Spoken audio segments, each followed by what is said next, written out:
marked down the line thus fixed, he returned to the doorway to copy another as before.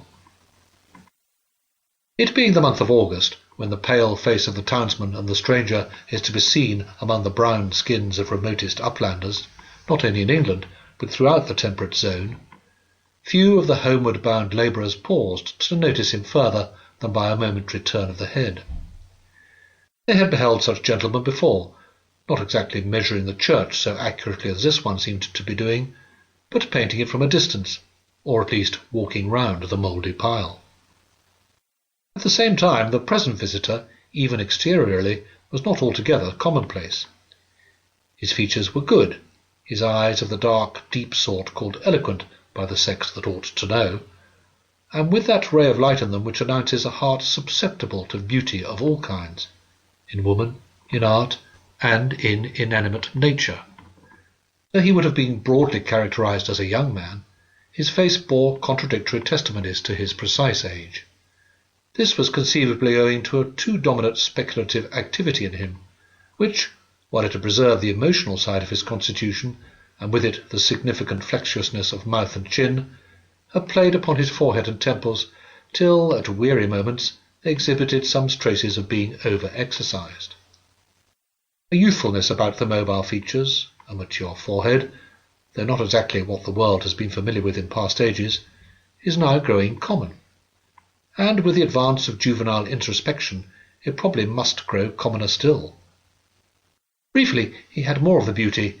if beauty it ought to be called, of the future human type than of the past, but not so much as to make him other than a nice young man. His build was somewhat slender and tall. His complexion, though a little browned by recent exposure, was that of a man who spent much of his time indoors. Of beard he had but small show, though he was as innocent as a Nazarite of the use of the razor. But he possessed a moustache all sufficient to hide the subtleties of his mouth, which could thus be tremulous at tender moments without provoking inconvenient criticism. Owing to his situation on high ground, open to the west, he remained enveloped in the lingering aureate haze till a time when the eastern part of the churchyard was in obscurity and damp with rising dew. When it was too dark to sketch further, he packed up his drawing, and, beckoning to a lad who had been idling by the gate, directed him to carry the stool and implements to a roadside inn which he named, lying a mile or two ahead.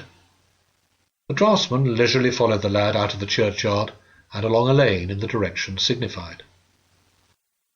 The spectacle of a summer traveller from London sketching medieval details in these neo-pagan days,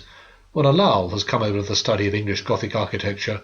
through a reawakening to the art forms of times that more nearly neighbour our own, is accounted for by the fact that George Somerset, son of the academician of that name, was a man of independent tastes and excursive instincts, who unconsciously, and perhaps unhappily, took greater pleasure in floating in lonely currents of thought than with the general tide of opinion. When quite a lad, in the days of the French Gothic mania which immediately succeeded to the great English pointed revival under Britton, Pugin, Rickman, Scott, and other medievalists, he had crept away from the fashion to admire what was good in Palladian and Renaissance. As soon as Jacobean, Queen Anne, and kindred accretions of decayed stars began to be popular, he purchased such old-school works as Revett and Stewart, Chambers, and the rest, and worked diligently at the Five Orders, till, quite bewildered on the question of style, he concluded that all styles were extinct, and with them all architecture as a living art. Somerset was not old enough at that time to know that, in practice, art had at all times been as full of shifts and compromises as every other mundane thing. That ideal perfection was never achieved by Greek, Goth, or Hebrew Jew, and never would be. And thus he was thrown into a mood of disgust with his profession, from which mood he was only delivered by recklessly abandoning these studies and indulging in an old enthusiasm for poetical literature.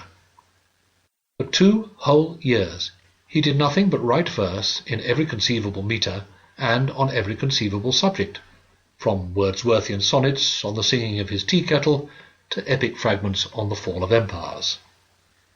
His discovery at the age of 25 that these inspired works were not jumped at by the publishers with all the eagerness they deserved coincided, in point of time, with a severe hint from his father